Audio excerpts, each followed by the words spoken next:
Die Tech-Community diskutiert seit letztem Wochenende nichts anderes mehr. Sam Altman wurde von seinem Posten als Geschäftsführer bei OpenAI entlassen. Ihr wisst schon, die Firma, die ChatGPT herstellt. Dass der Verwaltungsapparat überhaupt einen Geschäftsführer entlassen kann, ist spannend und eher ungewöhnlich, aber auch der Grund dafür. Er soll nämlich mehrfach unehrlich gewesen sein. Bei einer Firma, die sich allgemeine künstliche Intelligenz als Ziel nimmt, ist das schon ein besonderer Schritt. Doch es geht noch weiter. Er und ein Großteil der Mitarbeiter sind zu Microsoft gewechselt oder haben zumindest damit gedroht. Microsoft, die Firma, die eigentlich ohnehin schon alles weiß, wenn es um das große Baby von OpenAI, nämlich GPT-4 geht. Und als ich dieses Skript hier fast fertiggestellt hatte, kündigt OpenAI an, dass Sam Altman wieder zurückkehrt. Sie haben sich wohl geeinigt. Wow. Okay, wir haben einiges hier, was wir uns vielleicht genauer ansehen sollten. Vor allem, was das für die Zukunft der gesamten KI-Welt und vor allem eben auch die Sicherheit der Forschung bedeutet. Bevor wir starten, will ich euch allerdings kurz von Freitag nächster Woche, also dem 2.12. erzählen. Wenn ihr da noch nichts vorhabt, können wir uns gerne in Frankfurt am Main treffen und ein bisschen unterhalten. Ich würde mich riesig freuen. Ich bin nämlich ab vormittags schon auf dem ITCS anzutreffen, aber auch bis zur Afterfeier gehe ich nicht weg. Ich werde eventuell mit einem Kamerateam rumlaufen, da wir einige Aufnahmen machen, und die Zeit, wo ich das nicht mache, bin ich nur für euch dort. Philipp und Rashid, die das Event organisieren, feiern es, dass ich euch einfach die ganze Zeit in allen möglichen Tech-Fragen so beraten kann, und ich feiere es, dass sie mich einfach einladen und dann quasi einfach machen lassen. Also wenn ihr noch nichts vorhabt, ich würde mich riesig freuen. Ihr findet alle Details unten in dem Link in der Beschreibung. Auf diesem Kanal gibt es eigentlich eher selten Themen, die auf eine Person bezogen sind. Auch diesmal geht es mir eigentlich nicht unbedingt um die Person Sam Altman, sondern vielmehr um seine Vision für KI und um die Vision von einem kleinen Teil von OpenAI, die sich wohl dann doch unterschieden hat. Der CEO von OpenAI für einen Tag, Emmett Shear, den ihr vielleicht als Gründer von Twitch kennt, passt nicht so richtig in die Rolle, würde man denken. Und irgendwie ist es auch ein wenig seltsam, dass beide Gründer von OpenAI KI bei anderen Firmen machen wollten, beziehungsweise im Fall von Elon Musk eine eigene gegründet haben mit XAI. Aber lasst uns mal vorne starten. OpenAI wurde 2015 gegründet als eine gemeinnützige Organisation. Das Ziel war es, digitale Intelligenz zu erforschen auf eine Art und Weise, die der Menschheit nützt, ohne die Bürde Gewinn machen zu müssen. So steht es in den Statuten. Ohne den Fokus auf das Monetäre wollte man, so heißt es, sich besser darauf konzentrieren können, was man Gutes für den Menschen tun kann. Dass diese Firma mit dieser Aussage von Elon Musk und Sam Altman gegründet wurde, letzterer führt Y Combinator, war, auch damals schon heiß diskutiert. Es gab einige, die sich speziell auf eine Zeile in diesem Statement gestützt haben. We hope this is what matters most to the best in the field. Als würde man also andere Firmen einfach direkt ansprechen und ein bisschen eine Richtung nudgen wollen. Denn der Satz "We are trying to build AI as part of a larger community and we want to openly share our plans and capabilities along the way" war kurz nach der Gründung vollständig verschwunden. Und spätestens das Paper zu GPT-4 wurde genau wegen fehlender Offenheit in der gesamten Forschung vollständig zerrissen. Im Grunde genommen enthielt dieses Paper nämlich die Aussage: Wir werden nichts mit euch teilen, aber hier ist unser KI-System, bitte nutzt es, es ist das Beste auf dem Markt.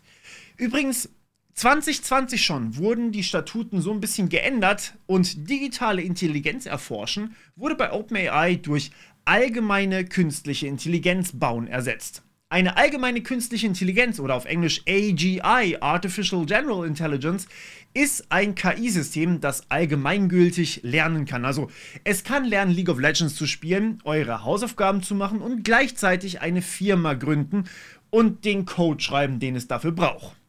Davor schon hat übrigens Elon Musk versucht, die Firma quasi zu übernehmen, aber das Board hat ihn zurückgewiesen. Daraufhin ist Elon Musk aus dem Board von OpenAI ausgeschieden und hat auch nicht mehr für OpenAI bezahlt. Und das ist der wichtige Part daran.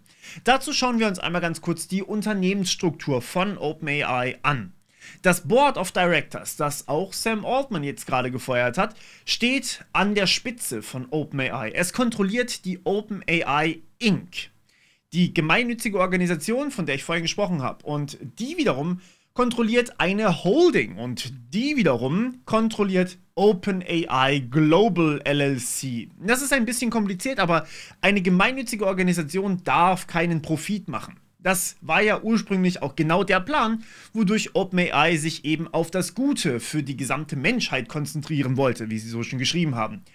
Um allerdings Geld von Investoren, Geld von Kunden und so weiter anzusammeln, was man dann später für Hardware oder Training ausgeben kann, gerade das später ist das Problem, musste OpenAI eine Firma haben, die eben auch besitzen darf. Das sind die Holding und die OpenAI Global LLC. Und hier darf nun auch Microsoft eingreifen und eben investieren bzw. einen Teil besitzen. OpenAI war Kunde von Microsoft, allerdings kein zahlender. Sie durften die Microsoft Cloud einfach quasi gratis benutzen und da liefen dann auch diese ganzen Trainingsprozesse für KI, die wirklich, wirklich teuer sind. Im Gegenzug erhielt Microsoft einfach alles. Das reine, unveränderte GPT-4, um das Wichtigste mal hier zu nennen. Darauf hat bislang sonst einfach niemand Zugriff. Microsoft war aber mehr als nur ein Kunde. Sie haben ihre gesamte Geschäftsstrategie umgestellt. GPT-4 ist in Bing, in ihrem Browser. Sogar in Windows kommt das jetzt rein mit dem Co-Piloten. In Outlook kommt es rein, in Teams, in Microsoft 365, in genau den Produkten, die Unternehmen und sogar Staaten wie Deutschland massiv benutzen. Das sind die Produkte, die für Microsoft richtig fett Geld machen und naja, mit dem Geld machen sie ja natürlich andere Sachen. Also eine ganz schön große Hoffnung, die Microsoft da in ein Start-up steckt. Allerdings sprechen die über 100 Millionen aktive ChatGPT-Nutzer und 1 Milliarde an Profit, die die Plattform mittlerweile abwirft, für sich. ChatGPT hat die Diskussion über KI einfach vollständig verändert. Auf diesem Kanal, in Unternehmen und selbst in Regierungen. Man bedenke nur den AI Act in Europa. Doch innerhalb OpenAIs gab es und gibt es 2 Ideologien, 2 Strömungen und wenn ihr so wollt, 2 Flügel. Nicht ganz so extrem und sie sind fließend, aber es ist vorhanden.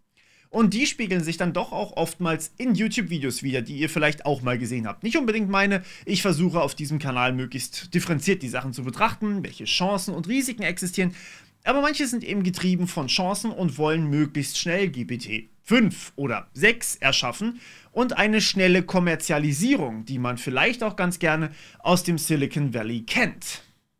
Das sehen wir aber auch zum Beispiel bei ChatGPT mit der Einführung von Plugins vor einer Weile. Und weil die nicht so gut geklappt haben, sehen wir das jetzt aktuell in GPTs, dem neuen Feature von ChatGPT, das gerade erst angekündigt wurde. Auf der anderen Seite sind allerdings die eher Vorsichtigen, die eine super KI fürchten, die uns dominieren kann. Eine digitale Intelligenz, die wir im Internet haben, die vielleicht sogar denken kann und viel schlauer ist als der Mensch. Und uns, wie wir beim Zocken so schön sagen, maßlos outsmartet. Aber auch Ängste wie eine KI, die viele Jobs auf einmal ersetzt und Arbeitgeber und Arbeitnehmer plötzlich auf sehr unterschiedliche Verhandlungspositionen stellt, war schon ein Grund für den berühmten offenen Brief, in dem erstmal für einen Entwicklungsstopp oder eine Entwicklungspause von KI plädiert wurde. Einen Brief übrigens, den viele KI-Namen wie der Gründer von Character AI oder auch der Mitgründer von OpenAI, Elon Musk, unterschrieben haben. Aber Sam Altman oder Microsoft-Chefs stehen da nicht dabei. Mit der Einführung von ChatGPT wurde KI nun der Allgemeinheit verfügbar gemacht und das war extrem teuer. So teuer, dass man sehr schnell eine Plus-Version einführen musste und Anreize wie GPT-4, Browsing oder Plugins nicht allen Menschen gleichermaßen zur Verfügung gestellt werden sollten, sondern den zahlenden Kunden vorbehalten waren. Aber es war auch gleichzeitig nötig für die Entwicklung besserer LLMs. Ein LLM lernt basierend auf Text. Und wir generieren, wenn wir ChatGPT nutzen, ja genau das. Sehr viel Text.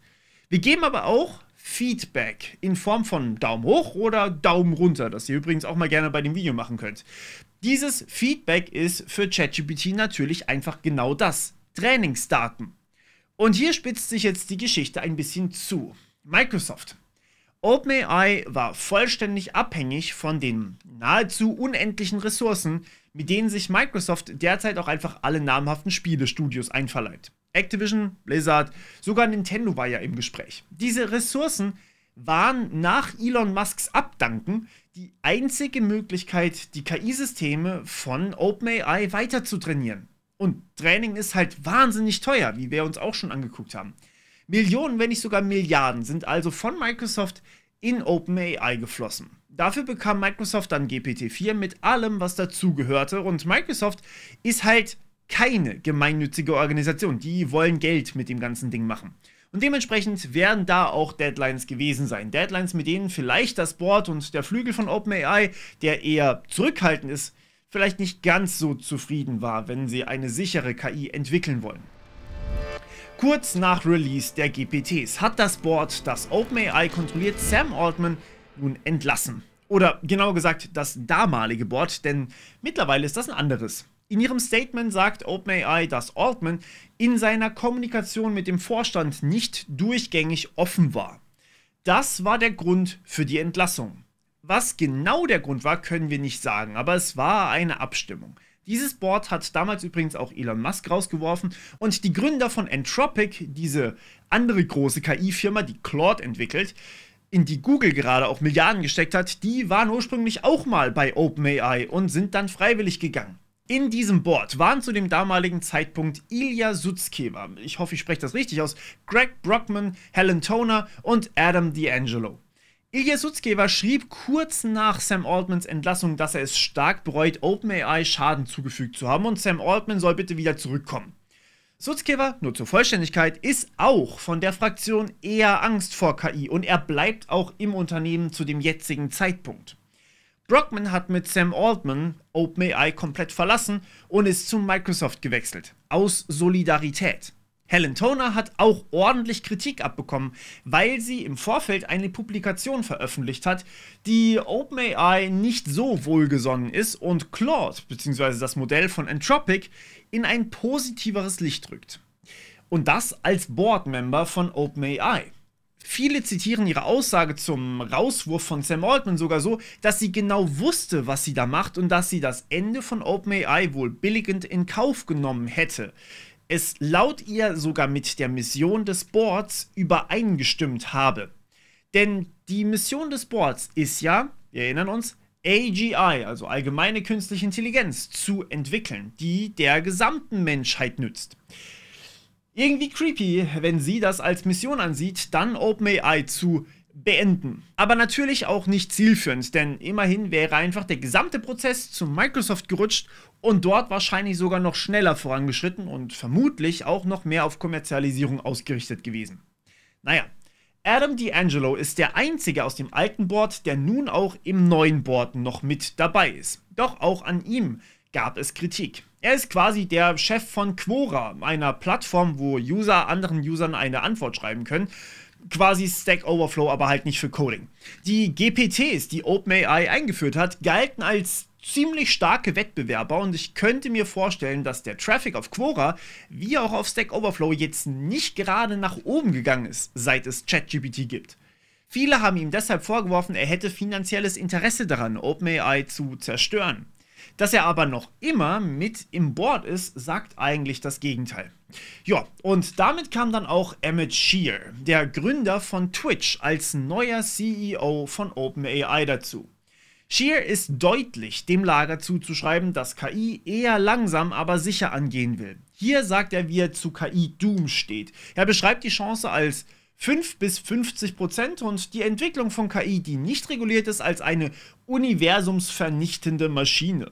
Like not just for us, but for any alien species caught in the wake of the explosion. It's like a universe-destroying bomb. This is not a figure-it-out-later thing. This is like a big fucking problem. Er plädiert, so sagt er selbst auf Twitter, wenn wir gerade bei einer Geschwindigkeit 10 sind, auf 1 oder 2 zurückzufahren. Und ganz ehrlich, das würde mehr Zeit geben, um über Dinge nachzudenken, die wir gerade erschaffen. Das stimmt schon. Unsere Gesetzesgebung hat noch lange nicht alles begriffen, was mit KI zu tun hat, nicht mal annähernd. Das Video von dieser Woche auf dem anderen Kanal zeigt das, finde ich, eindeutig. Was wir jetzt allerdings haben, ist eine riesige Veränderung bei der aktuell führenden Firma für KI und deren größten Investor Microsoft. Nachdem Ilya Sutskever sich ordentlich eingesetzt hat und fast alle Mitarbeiter, beinahe 800, unterzeichnet haben, dass, wenn Sam Altman bei Microsoft bleibt, sie auch alle zu Microsoft gehen, kündigte OpenAI die Rückkehr von ihm als CEO und genauso auch die Rückkehr von Brockman an. Das alte Board wurde quasi komplett gefeuert, bis eben auf Adam D'Angelo, und im neuen Board sitzen nun Brad Taylor, der Co-CEO von Salesforce, Larry Summers, der davor US Secretary of Treasury, also ein US-Politiker war, und Adam D'Angelo, der natürlich immer noch der CEO von Quora ist. Brockman ist nicht mehr der Chairman von diesem Board. Also bleibt alles beim Alten. Sam Altman, der maßgebliche Kopf hinter GPT-4, kann offensichtlich jederzeit zu Microsoft. Der ehemalige Präsident Brockman ebenfalls und genauso diese ganzen Kollegen, diese ganze Brainpower, die in OpenAI drinsteckt. Microsoft hat auch allen anderen Angestellten, die wechseln wollen, nämlich einen Platz angeboten. Microsoft hat fast alle Rechte an GPT-4. Ist sowas wie ein Publisher eigentlich. Microsoft hat einen Deal mit Nvidia, entwickelt eigene Chips für KI und hat quasi endlose Ressourcen für alles. Und sie zögern nicht, die einzusetzen. Microsoft hätte mit den Leuten nicht nur den Prozess der Fertigung, sondern auch, wie es aussieht, die komplette Entwicklungsabteilung. Allerdings zeigt uns das Ganze noch etwas. Die Managing Directors, die dieses Jahr gegangen sind, waren Gründer von LinkedIn und Microsoft Boardmember und Director of Operations bei Neuralink. Die Gründer von Anthropic, deren Ausstieg aus OpenAI auch nicht ganz einfach war, der Ausstieg von Elon Musk. OpenAI ist vielleicht in vielerlei Hinsicht nicht wirklich anders als einer der Tech-Giganten aus dem Silicon Valley. Aber OpenAI ist noch sehr jung und irgendwie doch in einer anderen Struktur aufgebaut worden. Was das heißt, das kann ich aktuell nicht sagen. Aber ja, ich kann definitiv sagen, dass es da wirklich, wirklich viele wilde Theorien gibt. Die allerdings wahrscheinlich nicht viel mehr als das sind, Theorien und Vermutungen. Allerdings muss man sich bewusst machen, dass diese Firma eine der wichtigsten unserer Zeit sein kann. Und wenn 800 Leute, die Experten auf dem KI-Feld sind und das alles mitentwickelt haben, plötzlich zu Microsoft wechseln, dann ist plötzlich Microsoft die wichtigste Firma. Wenn sie es nicht sogar jetzt schon ist, mit ihren ganzen Investments. So viel sollte, glaube ich, jedem klar sein. Manchmal wäre es hier vielleicht auch ganz hilfreich, einen Schritt zurückzutreten, einmal kurz zu gucken, was eigentlich da gebaut wird und vor allem warum. Denn die Technologie breitet sich halt sehr schnell aus. Klar, mit gigantischen Chancen, aber eben auch mit gigantischen Risiken. Und naja, auch vom Gesetzgeber wird da nicht wirklich bis zum Ende drüber nachgedacht. Und das kann eventuell gefährlich werden. Was sagt ihr zu der ganzen Entwicklung? Lässt ihr euch völlig kalt? Ist eh alles gleich geblieben?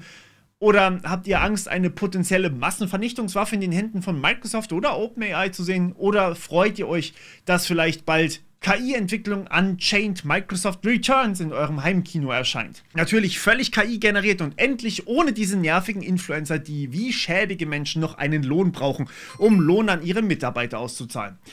Naja, wir werden sehen.